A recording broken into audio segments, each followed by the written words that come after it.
Olá, turma, tudo bem? Aqui é o professor Valdir e na aula de hoje sobre função, nós vamos aprender a determinar o domínio de uma função real. O que quer dizer isso?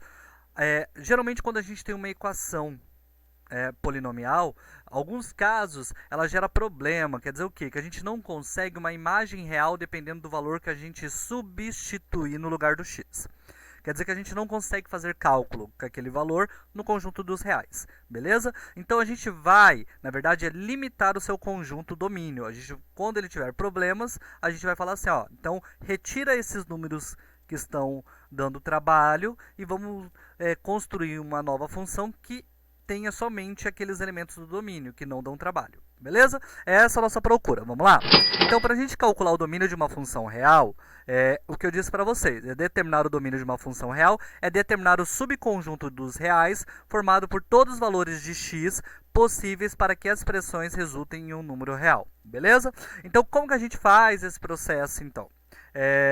Nós temos alguns exemplos que a gente vai calcular e eu vou explicar a partir desses exemplos como que você verifica então o domínio dessa função. E você vai entender então por que a gente está calculando isso.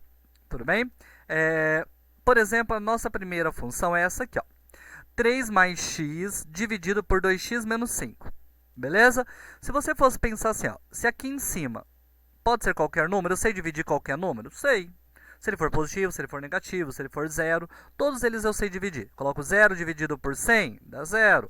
Coloco menos 10 dividido por 1, dá menos 10, entendeu? Qualquer número que eu escolher colocar aqui, menos 1 milhão dividido por 7, sempre dá, entendeu? Por mais que dê número com dízimas periódicas, sempre vai dar uma divisão aqui, tudo bem?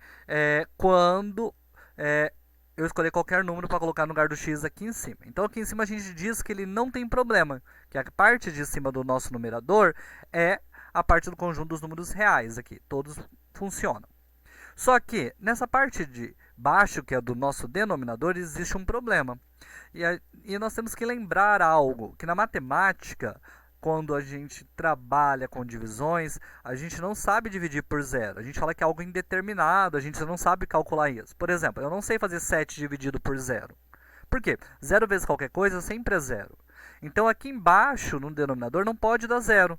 Então, o resultado que tem que dar aqui pode ser qualquer número menos o zero. Então, eu tenho que retirar o zero. Como que eu falo para retirar o zero? Eu faço assim, ó.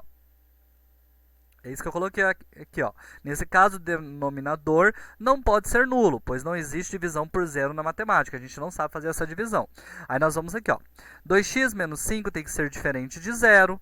2x tem que ser diferente de 5. Passei o 2 dividindo, tudo bem? Ficou 5 meios. Ah, professor, quero colocar 2,5. X é diferente de 2,5. Tem problema? Não. Pode deixar os 5 meios ou 2,5. Como não tem como simplificar, deixei o próprio 5 meios. Aí eu vou colocar o domínio, né? O domínio é isso aí. X tem que ser diferente de 5 meios. Porém, geralmente, ele aparece para você em formato de proposição. Ele diz assim, ó.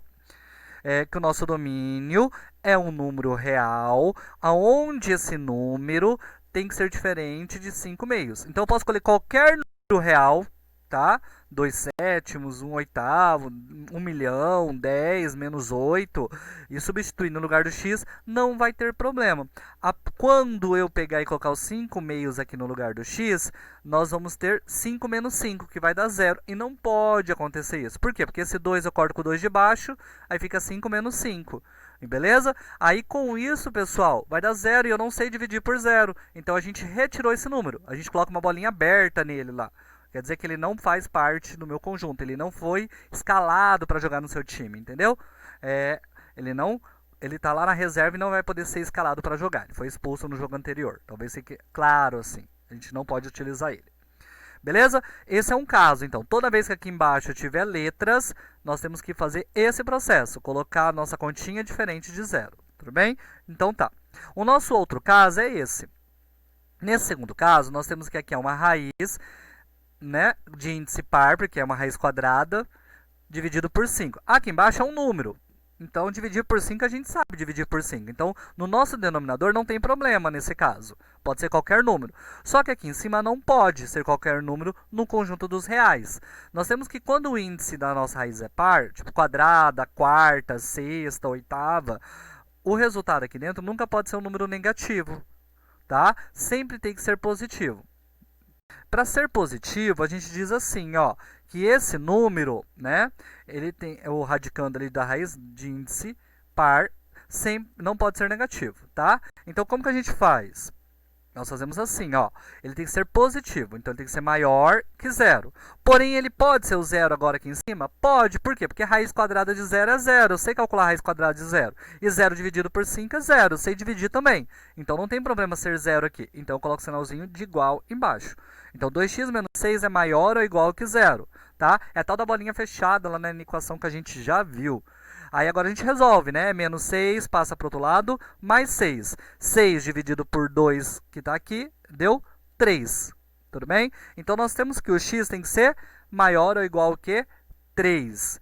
Essa é a nossa obrigação, ó. Então, lembra que esse risco significa tal que, mas você vai ler assim, ó. Eu quero um número onde esse número é um número real e esse número pode ser qualquer número que seja maior ou igual a 3. Então, pode ser o 3, o 3,1, o 4, 1 milhão, o 5, tá? É isso que eu estou dizendo aqui. Não posso trabalhar com 2, com menos 1, com 0, porque se eu fizer isso vai dar uma raiz negativa. É isso que está dizendo ali. Tudo bem? Então, é isso. Eu tirei os elementos que dariam problema para mim nesse caso. Vamos continuar? Tem mais 2 exemplos. Vamos lá? O nosso próximo exemplo é esse aqui, ó. 3x sobre raiz de x mais 2. Beleza? Quando eu faço esse tipo de cálculo, novamente, o nosso numerador, o 3x, tem problema? Não, não tem. Por quê? Se eu fizer 3 vezes 0, é 0, e 0 dividido por qualquer coisa é 0. Tá? Só que aqui embaixo eu não posso ser zero. Novamente, por quê? Porque se eu pegar 4 e dividir por 0, eu não sei dividir. Por exemplo, 3 dividir por 0, também não sei.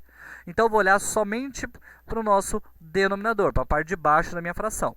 Novamente, aqui tem 2 casos que não pode acontecer. Os 2 casos dos exemplos anteriores, A e B, aqui os 2 se enquadram para poder resolver esse. Então, tá assim, ó. Nós temos que aqui não pode ser 0, né? Porque se eu der 0 eu não sei dividir, e sei que existe raiz de 0, né? E fora isso, também não pode ser um número negativo. Então, a gente não vai colocar o sinalzinho de igual. É isso. Por quê? Porque tem que ser um número positivo, né? Tem que ser um número positivo. Só que esse número positivo não pode ser 0, então não coloco igualzinho embaixo. A gente diz que é uma bolinha aberta de novo, ó. Tava mais 2, passa para o outro lado, menos 2, 0 menos 2, menos 2. Então, o x tem que ser maior que menos 2. Tá? Então, nosso domínio nada mais é que x pertence aos reais, tal que x é maior que menos 2. Beleza, pessoal? Até aqui? Beleza? Então tá. Ó. E com isso, a gente chegou na nossa solução. Aqui já é meu domínio, mas é que geralmente aparece para vocês em formato de proposição, quando você faz algo de assinalar. Tá? Para a gente poder finalizar, nós vamos para esse último caso, a nossa aula de hoje. E agora? A nossa raiz não é mais de índice par, então ela não tem problema de ser negativa. Por quê? Por exemplo, raiz quadrada de menos 8 é menos 2. Raiz cúbica de menos 8, desculpa, é menos 2. Né? Por quê? Menos 2 vezes menos 2 vezes menos 2 dá menos 8. Né? Então, é uma raiz cúbica. Então, pode ser negativo na raiz cúbica.